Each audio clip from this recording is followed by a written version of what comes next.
In the December of 1841, along the Platte River in the Nebraska Territory, a company of 8 fur traders made camp on a gravel bar as the temperature fell. They had been running trap lines for the American Fur Company out of Fort Pierre, and the cold had come 3 weeks early that year. By sundown, the air had teeth in it. So they did what any reasonable man would do. They built a fire. A big one. They dragged in every piece of deadwood within arm's reach. They piled it high.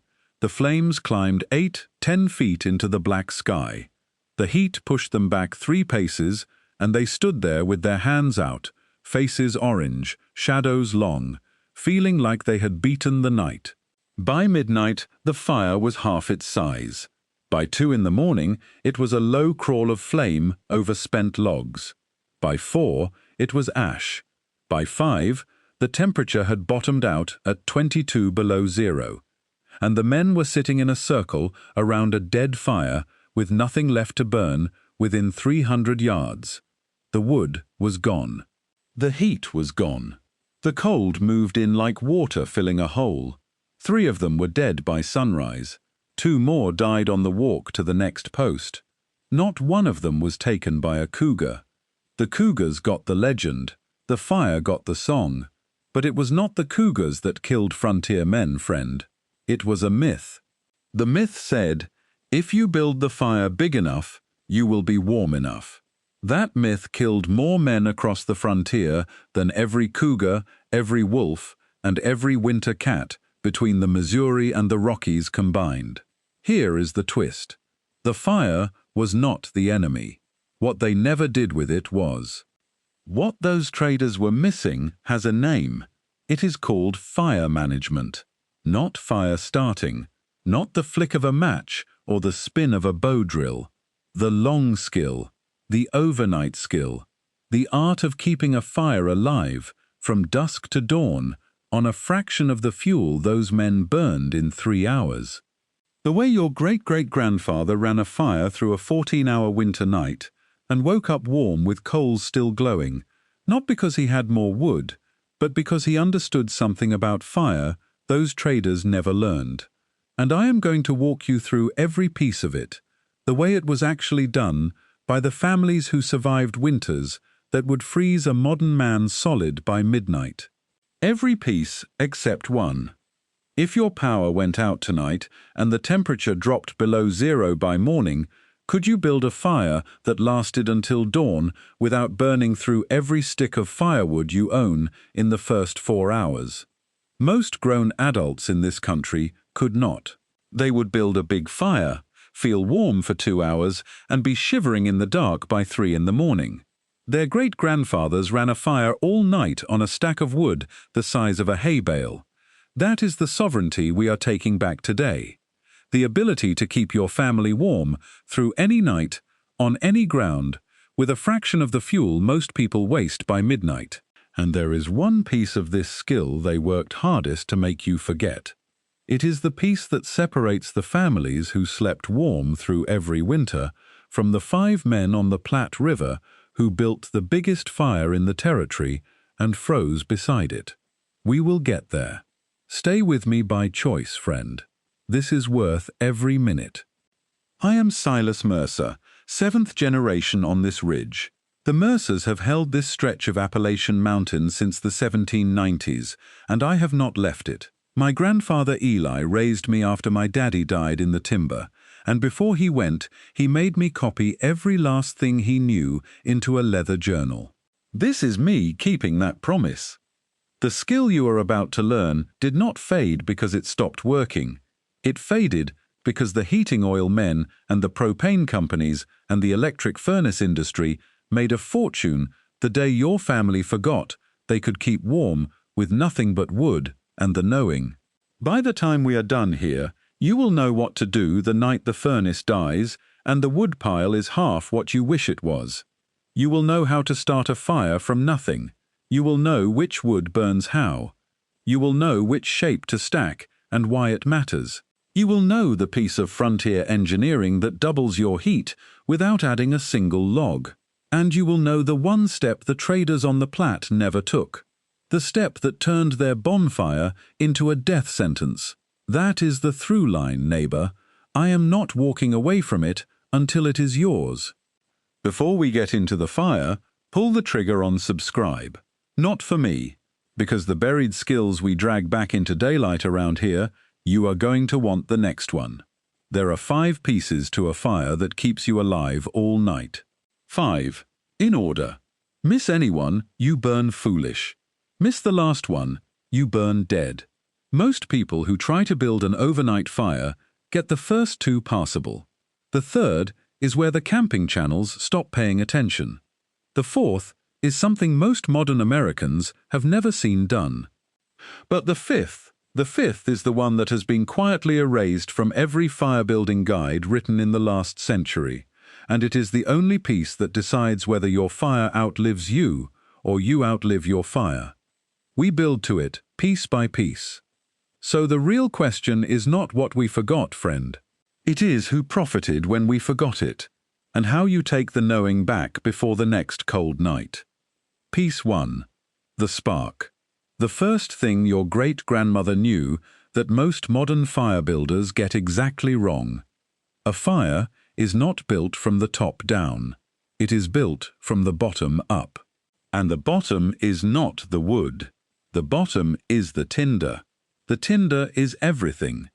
Your great-grandmother did not grab a handful of random dry stuff and hold a match to it. She built a tinder bundle, the way a bird builds a nest. Inner layer, the finest material she could find. Shredded cedar bark, dried milkweed fluff, cattail down, birch bark shavings, fatwood scrapings, charred cloth, saved from the last fire. Material so fine it would catch from a single spark. Outer layer, slightly coarser. Dry grass, twisted into a loose ring around the core. Small twigs the thickness of a matchstick leaned against the bundle. The shape matters. Air must reach the center. A tight ball smothers. A loose nest breathes. She did not need a lighter. She did not need a match. Matches were unreliable and expensive on the frontier until the 1850s, and lighters did not exist. She used a flint and steel, or a fire piston, or a bow drill, or she carried a coal wrapped in punk wood from the last camp. The spark landed on the charred cloth. The cloth caught. She blew. The bundle glowed, then smoked, then flamed, and from that single flame she built the rest. Tinder to kindling, kindling to fuel. Never skipping a step, never rushing the progression. The mistake 9 out of 10 modern fire builders make is skipping the tinder bundle entirely. They crumple a piece of newspaper, light it with a butane lighter, and shove it under a stack of logs. When it works, they think they built a fire. When it does not, they pour on lighter fluid and try again. The lighter fluid companies love that, because every squirt is a purchase, and every purchase is a confession that you do not know how to build a tinder bundle. A box of commercial fire starters runs $8 to $15 for 24 pieces. Your great-grandmother's shredded cedar bark and cattail fluff runs nothing. She carried it in a waxed pouch. She gathered it in 10 minutes on any walk, and it worked wet when the commercial starters did not light at all. This weekend, go to the nearest cedar or birch tree. Peel a handful of bark. Shred it until it looks like dryer lint. Roll it into a loose nest the size of your fist. Strike a spark into it. If you do not own a flint and steel, a ferro rod costs $8 and throws a spark at 5,400 degrees. That is hotter than any match, and it works in the rain. That tinder bundle is the whole first lesson. Everything else you build tonight stands on it. Piece 2. The wood. This is the fuel skill, and it is where most people's fires go wrong, before the first log ever catches. Your great-grandfather standing in a woodlot, tapping trunks with the back of his axe, listening. He was selecting fuel the way a cook selects ingredients. Different wood for different purposes. And the difference between the right wood and the wrong wood is the difference between a fire that lasts 8 hours and a fire that lasts 2. Softwood, pine, spruce, fir, cedar, poplar. Burns fast, burns hot, throws sparks, leaves little coal. This is your kindling wood and your boiling wood. You use it to get the fire going and to cook over when you need quick, high heat. You do not use it to get through the night. A man who tries to run an overnight fire on pine will burn through a waist-high stack before midnight and be cutting more in the dark. That is what the traders on the Platte were burning. Fast wood, big flames, no staying power. Hardwood, oak, hickory, maple, ash, beech, ironwood. Burns slow, burns steady, leaves a deep bed of coals that radiates heat for hours after the flame dies down. This is your overnight wood. A single round of seasoned oak, the thickness of your thigh, placed on a proper bed of coals, will burn for 2 to 3 hours. 3 rounds of oak will carry you from midnight to dawn. Your great-grandfather knew this because his life depended on knowing it. He split his wood by purpose, fast wood in one pile, slow wood in another, and he never confused them after dark. The distinction matters most in one specific way. Coals. Softwood leaves, almost no coals. When a pine fire goes out, it goes out. There is nothing left to work with. Hardwood leaves a bed of coals that holds heat for hours and can be brought back to flame with a breath and a piece of kindling. The coal bed is the engine of an overnight fire. Without it, every time the flame dies, you are starting over from scratch. With it, you are adding fuel to a system that is already alive. Your great-grandfather did not restart his fire 4 times a night. He fed a coal bed that never went out. That is a different skill entirely. The American Forestry Association published fuel comparison charts as early as the 1880s, documenting the heat output per cord of different North American hardwoods. A cord of seasoned hickory produces roughly 28 million BTUs. A cord of white pine produces roughly 14 million, half the heat, twice the speed. The math is simple, neighbor. The wrong wood is a countdown. A bundle of kiln-dried firewood from the gas station runs $7 to $12 and lasts about 90 minutes. A single deadfall oak limb from your woodlot, seasoned and split, lasts all night and costs nothing. Same element, different understanding. This week, go to your nearest woodlot or your own property. Find a standing dead hardwood, no bark, no green under the surface, sounds hollow when you knock. That is seasoned fuel. Learn to tell oak from pine by the bark, by the weight, by the grain. That sorting skill is the whole second lesson. Piece 3, the lay. This is the architecture skill. Your great-grandmother arranging wood in a specific pattern, not just throwing logs on the pile. The shape of the fire determines how it burns, and most people have never been taught that there is more than one shape. The teepee fire. Kindling leaned together at the peak, fuel wood leaned around it. Burns hot, burns bright, burns fast. Good for cooking, good for signaling, terrible for overnight heat. The teepee collapses as the kindling burns through and the whole structure falls inward. You get a burst of heat followed by a pile of wood that smothers itself. The log cabin fire. Fuel wood stacked in alternating layers like a cabin wall with tinder and kindling in the center. Burns evenly, good airflow, steady heat. Better than the teepee for sustained warmth. Still burns down in 2 to 3 hours. The long fire. 2 green logs laid parallel, 8 to 12 inches apart, with the fire burning in the channel between them. The green logs do not burn. They radiate heat sideways and reflect it back into the channel. The fire burns long and low instead of tall and fast. Your great-grandmother slept beside a long fire.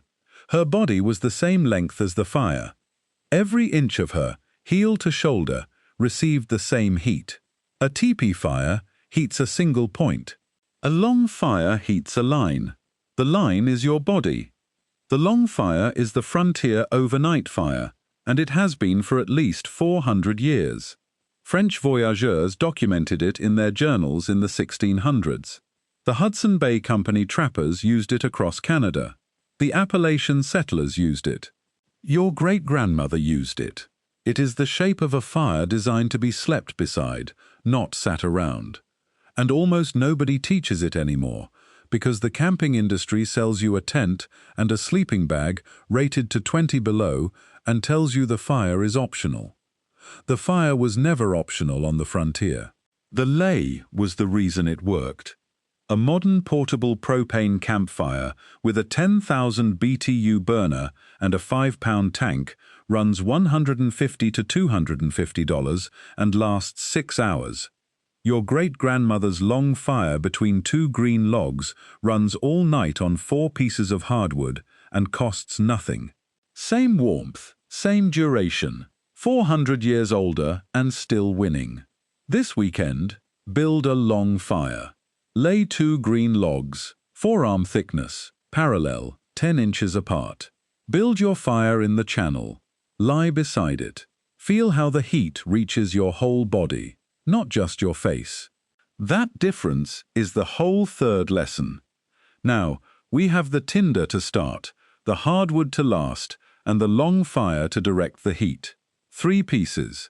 And most people feel like experts at this point.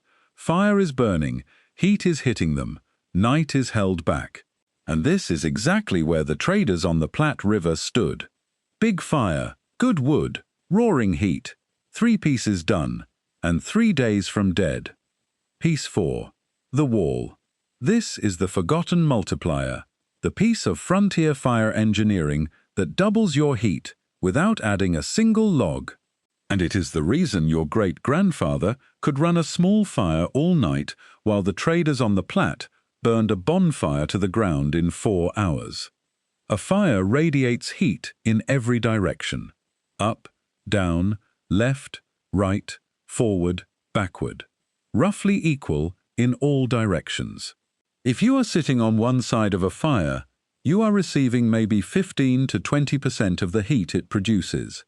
The other 80% goes into the sky, into the ground, and into the empty air behind the fire, where nobody is sitting. That is waste, and waste is fuel you burned for nothing. Your great-grandfather solved this by building a wall, not a shelter wall, a fire wall, a reflector. Green logs stacked 2 to 3 feet high behind the fire, leaning slightly forward. Or a rock face, if the land provided one. Or a packed earth bank on the leeward side of his camp. The fire sits between you and the wall. The wall catches the heat that would have escaped into the empty air behind the fire and bounces it back toward you. You are now receiving heat from 2 directions, the fire in front and the reflected heat from the wall behind the fire. Your effective heat intake doubles. Your fuel consumption stays the same. Eli built a reflector wall every single night we slept in the timber. Every single night. It was not optional. It was not a luxury. It was the 4th piece. He stacked green logs, 3 high, behind the long fire, angled forward maybe 10 degrees. The front of my body caught direct heat from the fire. The reflected heat from the wall wrapped around both sides. I slept in a pocket of warmth that a bonfire 3 times the size could not match. He used 4 pieces of hardwood to get through a night that would have taken 20 without the wall. A modern radiant heat panel for a garage or a workshop runs $200 to $500 and requires electricity. Your great-grandfather's reflector wall, built from 3 green logs, runs nothing, requires no wiring, and works in a blizzard. Same physics. Same principle. The word radiant is on the product label, because the product copied the principle from the firewall your great-grandmother built for free. This weekend, after you build your long fire, stack 3 green logs behind it, forearm thickness or thicker, 2 to 3 feet high, angled slightly forward toward you. Sit on the other side. You will feel the difference in 10 seconds. The heat wraps around you. That wrap is the whole 4th lesson. That rap is the difference between heating the sky and heating yourself. Pattern break, friend. Everything you have heard so far, most serious woodsmen know some version of. But I need you to hear me now. What comes next is the piece that divides the men who ran fires from the men who were run by them. This is where the 8 traders along the Platte River stood. Good wood, good fire, real heat, and 5 of them dead by the time the sun came up, because there is a 5th piece. And I promised you at the start we would get here. This is it. Piece 5, the last piece, the one that no fire starter company prints on the package, and the one that killed the traders on the Platte River, the bank. Picture the gravel bar along the Platte. December. 8 men around a bonfire 10 feet tall, flames throwing light 100 yards into the dark. They are warm, they are fed, they are certain they have beaten the night. And every minute that fire roars, it is eating the deadwood they dragged in from the cottonwood stand, eating the driftwood they pulled from the riverbank, eating the fuel they will need at 4 in the morning when the temperature bottoms out and their bodies are at their coldest and the dawn is still 2 hours away. A bonfire is not a survival tool. It is an emergency signal that consumes its own rescue. The traders burned through every piece of available wood within 300 yards in 4 hours. They did not run out of heat, they ran out of time. The fire was not too small, the fire was too fast, and when it died, they had nothing, no coals, no embers. No way to restart, softwood ash, cold, powder, dead. Here is what they never knew.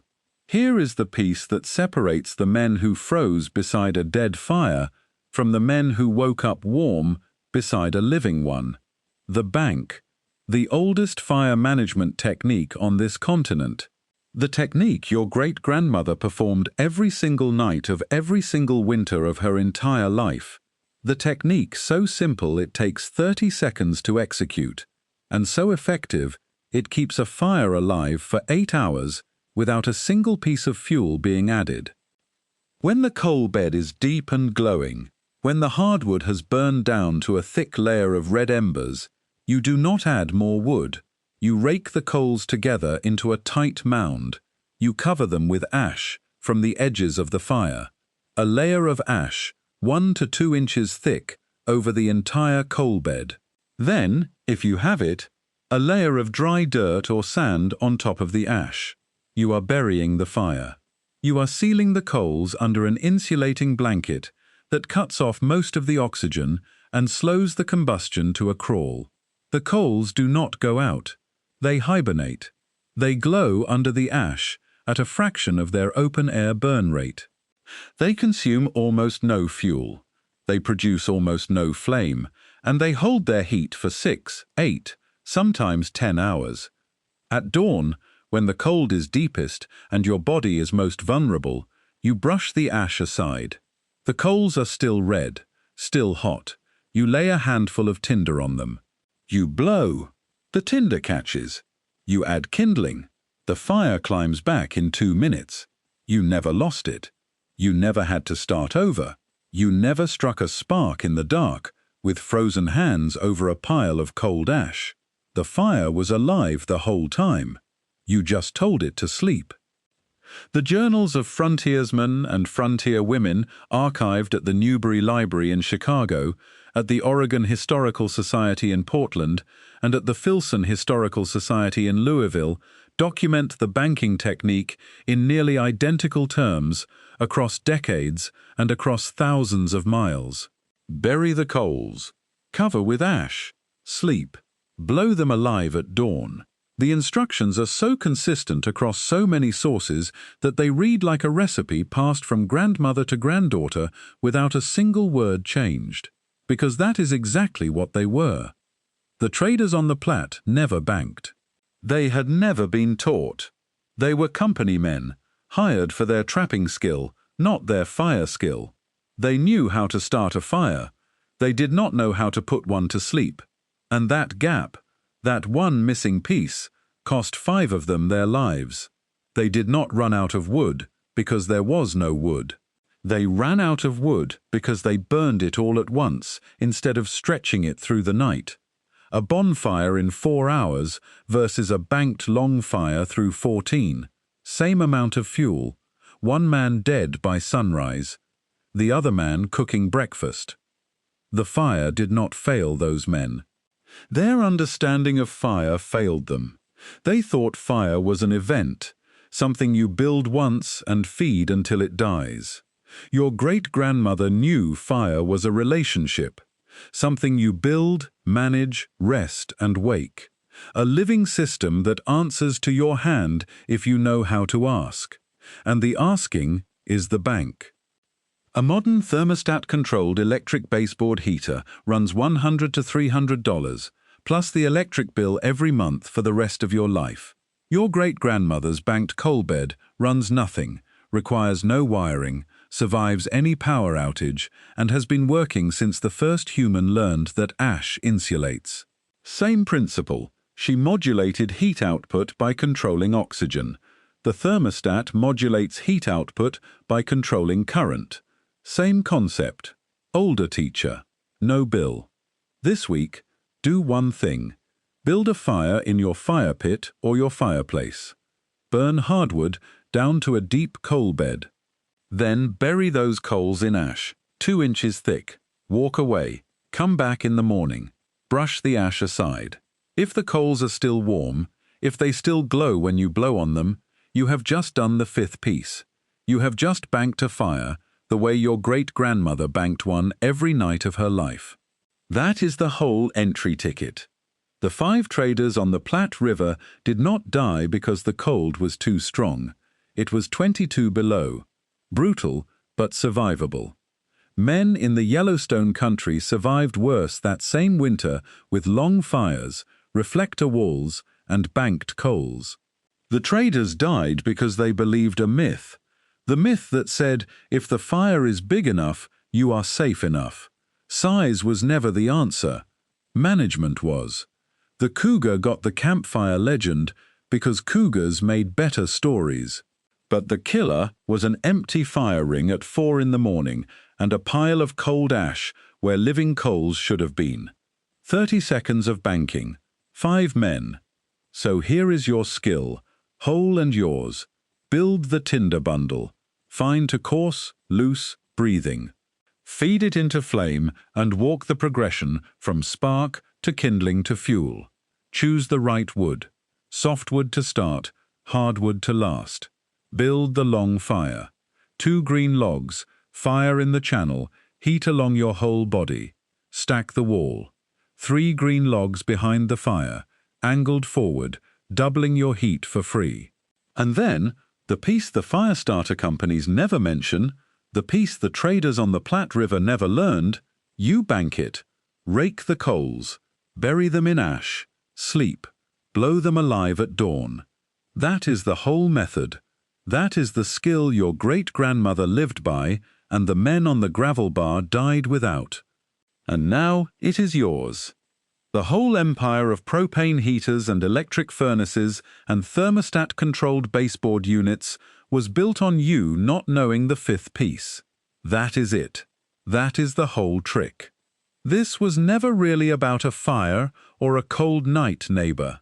It was about being a person who cannot be left in the dark. If the power dies, your family stays warm. If the gas runs out, your family stays warm. If a cord of firewood hits $400, and it will, you shrug, and you walk to the woodlot, split 4 rounds of oak, build a long fire with a wall, bank it at midnight, and your family wakes up warm. That is not survivalism. That is not doom talk. That is the ordinary competence your great-grandmother carried every night of her life that got quietly taken from you, that you just took back. You do not have to master the overnight fire this weekend, friend. Do one thing. Tonight or the next cold night, build a small fire. Burn it down to coals. Bury the coals in ash. Go to bed. Check them in the morning. If they are still alive, you have the 5th piece. And once you have the 5th piece, you have the whole skill. That is the whole entry ticket. Your great-grandmother knew all of this. Somebody just did not get the chance to hand it down to you. That is what I was here for tonight. Tell me down below, did your grandparents bank their fires? Did they use a reflector wall or a rock face? Did they burn oak, hickory, or something else entirely? Different regions ran fire different ways, and the story that gets the most comments is the story I go deep on next. Your great-great-grandmother ran a fire through a 14-hour winter night on 4 pieces of hardwood and woke up warm. Now you know how she did it. Do not let it die on your watch. Next time, the $1 tallow trick that lit a frontier cabin for an entire winter and the year the lamp oil companies made sure your grandmother forgot it. Keep the old ways. They kept us.